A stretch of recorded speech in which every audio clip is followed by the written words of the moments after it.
Hey everybody, this is Jennifer. I'm coming to you with another sales update video. The first item I have is two Tommy Bahama shirts. I think recently in one of my haul videos I mentioned about lotting shirts together, how maybe you would like to get a similar color or a similar pattern. Even though something is the same brand and the same size, it may not be the best thing to put them together in a lot if they are different.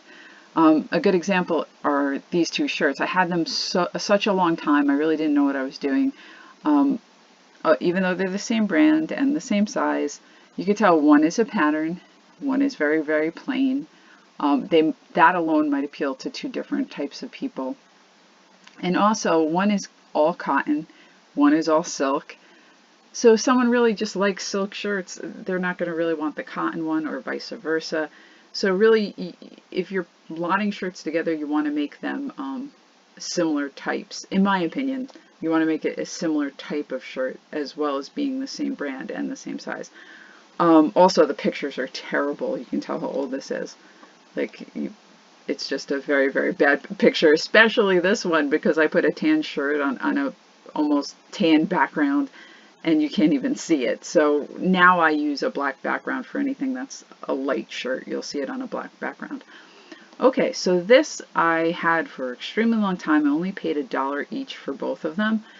And I gotta tell you, I probably could have separated them and taken the pictures again, but I just didn't feel like it. So I let it go for $10 for the both of them, and the buyer paid $17.20. Alright, the next item is a Ralph Lauren blazer.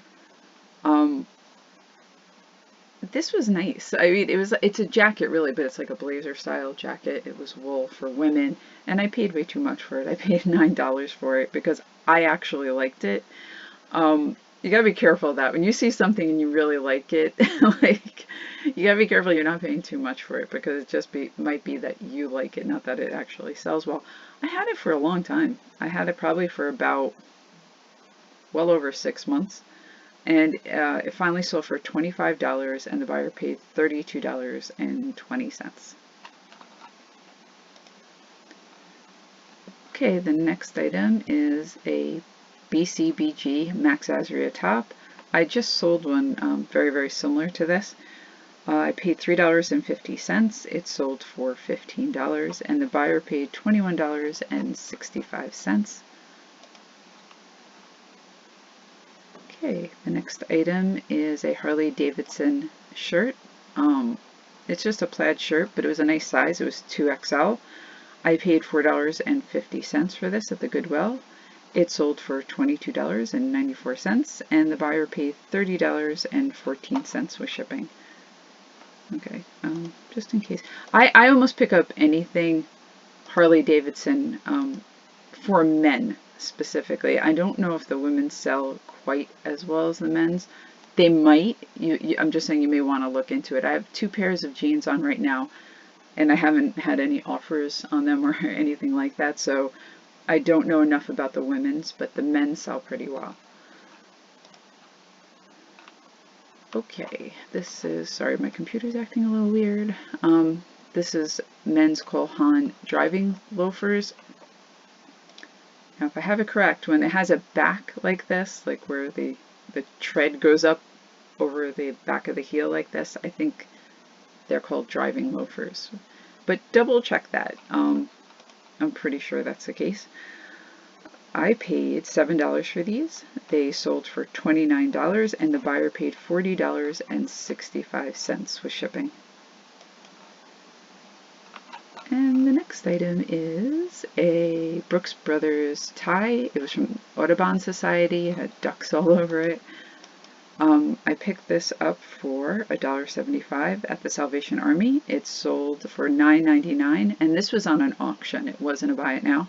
$9.99, and the buyer paid $12.66.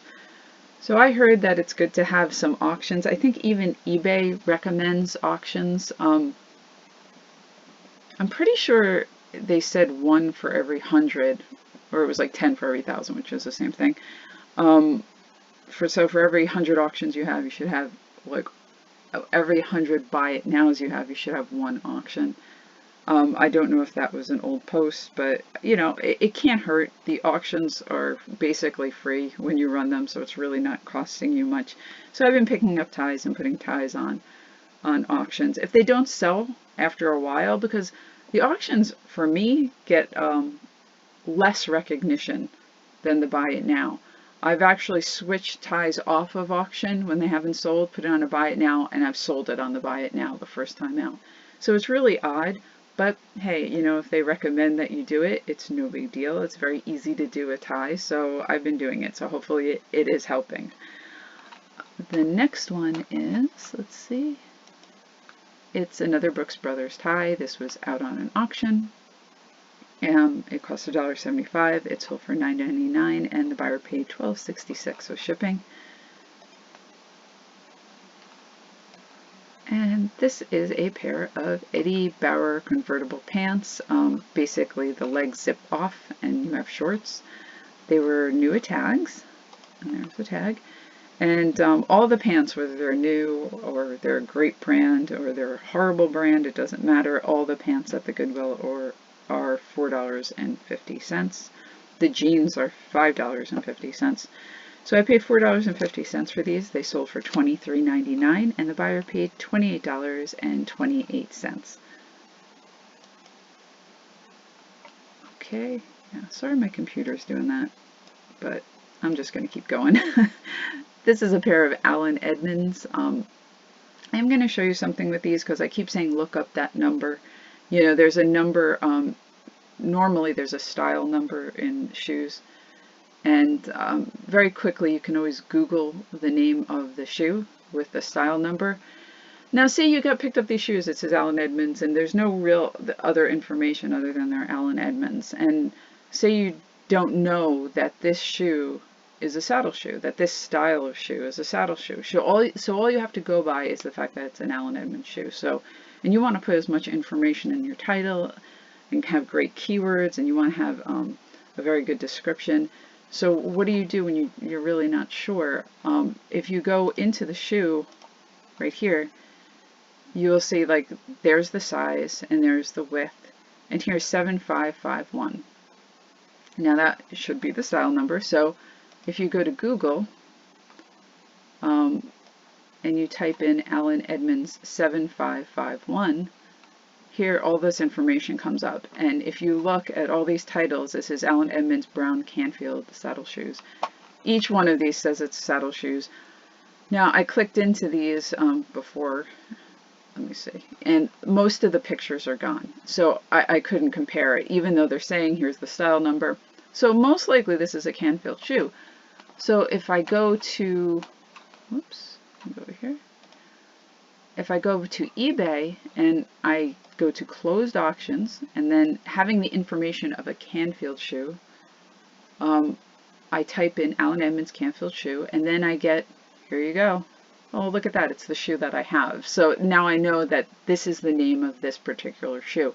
So that's really important. To have that name really is great to have in your title. So you go to all the closed auctions. You can see the caramel one sells better than the brown one. I had the brown one. And there's the one that I sold. But you can see it was out for $75. It was out for $100. So I kind of went midway. And I went midway because it has a flaw. The one that I'm selling has a fairly significant, it doesn't look like that amazing in this picture, but that it was a very, very thin scratch, but it was through the leather. So I put that there was a flaw in the title, I put that there was a flaw in the item conditions, and now I have that it's a Canfield shoe. And say I didn't know it was a saddle shoe, that information was there as well, so I know I could call it a saddle shoe. So always look up that style number and see if you can get a little bit more information about the shoes that you're selling. It will definitely help you out. Okay, let's go to the next one. This is just a t-shirt. I don't know why my computer is doing that. Okay, this is just a t-shirt. It's a Ralph Lauren denim t-shirt with the buffalo running across it. This was only 49 cents at the Goodwill sale, and the buyer paid $9.59, and with shipping paid $12.88. Now this jacket, I picked up this jacket because I picked up a Hawk & Company kids, it was like a faux leather coat for kids, and it sold for about $50, and it sold really quickly. And when I saw it in this men's jacket, it was in great condition, and it had a removable lining. It was really nice. I picked it up, and I had it for about 14 months, and I lowered the price dramatically, and I just couldn't sell it. So finally somebody offered $16.99, and I only paid $6 for it, so I was like, okay, fine. And with shipping, they paid $28.94. So I really don't understand why the kids' coat sold for that much and the men's did not. But here you go. Here's another example, though. Even though I thought I was going to get more, it's not a loss. I still made about, approximately between $8 to $10 in profit. So, I learned something and I still made a little profit on it. Okay, this is a Cordovan and Gray, which is not a great name, blazer. It was just very clean. It was a 48 long, which was a nice size, black, gold buttons. I'm like, okay. I mean, I had all those things going for it, even though the name wasn't great. And the biggest thing was it was 49 cents. So basically, how could I lose? So I put it out. I took a best offer of $17.99, and the buyer paid $28.54. Okay, this is a pair of Merrell Piccolo sandals. I'm going to go through this one more time because I kind of think it's important, especially with the shoes, and especially if you're just starting. The style number. So I couldn't get a good picture of the inside of this strap. So here's the style number in the title. Now I didn't know it was called a Piccolo sandal. I didn't even know to call them strappy. So that seemed to be a good keyword for this. But the only way I found out was I Google searched it. So I Google searched Merrell with that style number. I'll go back to the Google page just so you can see. So there you go. So there's a style number, the word Merrell, nothing else. And it brought up exactly what it was supposed to be. So there you go. So I just went to one of the websites and there you go. So there's the picture of the sandal that I have. I know I have the right one. There's the style number right in the description. And if you go back to my auction, I actually didn't use this page, and I'm not going to try to find the one that I actually did use. But if you go into my description, like look how much more information I have in this description than I normally would have. It says like it's air cushion heels, absorb shock, adds stability, plush padding, like all this, like these great words and these great keywords that are in your item description that you normally wouldn't have. You can get from these websites when, that if the item is still active out in websites. So definitely use that style number, look it up. It's definitely going to help with your sales of shoes.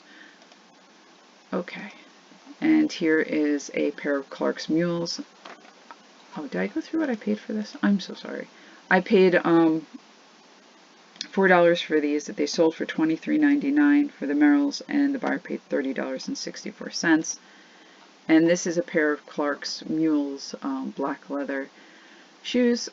Now here's the style number, except I couldn't find this shoe. So if you go down to my description here, and there's a lot less information here. They still sold, but there are so many of these Merrells, Clark's, Born, it is flooded. So the more information you can get on them, and the more keywords you have that can bring people to your auction over somebody else's, it will only benefit you. But these were $5 and they sold for $20, and the buyer paid $28.65 delivered. Now that's all I have for eBay. There's just 2 Etsy auctions. The first one is this is Federal Milk Glass. Did I take a picture of the bottom? Yeah. You could see it right here.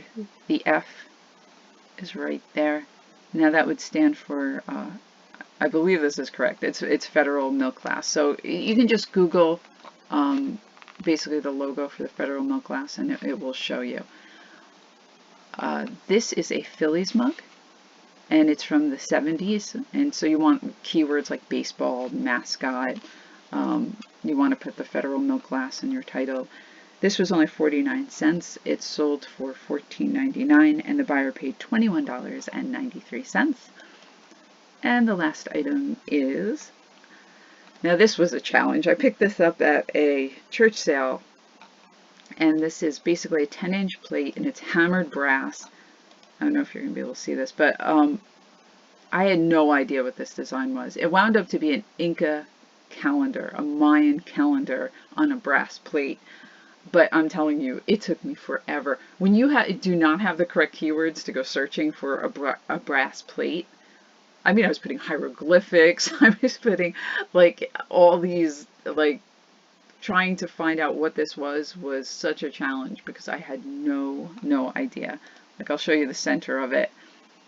Finally, I think it was the keyword Aztec that I finally found this plate. So I only paid $2 for it. It sold for $19.99, and the buyer paid $42.49, and it was shipped to France. Okay, that's all I have for today. I hope you enjoyed the video, and I will see you next time.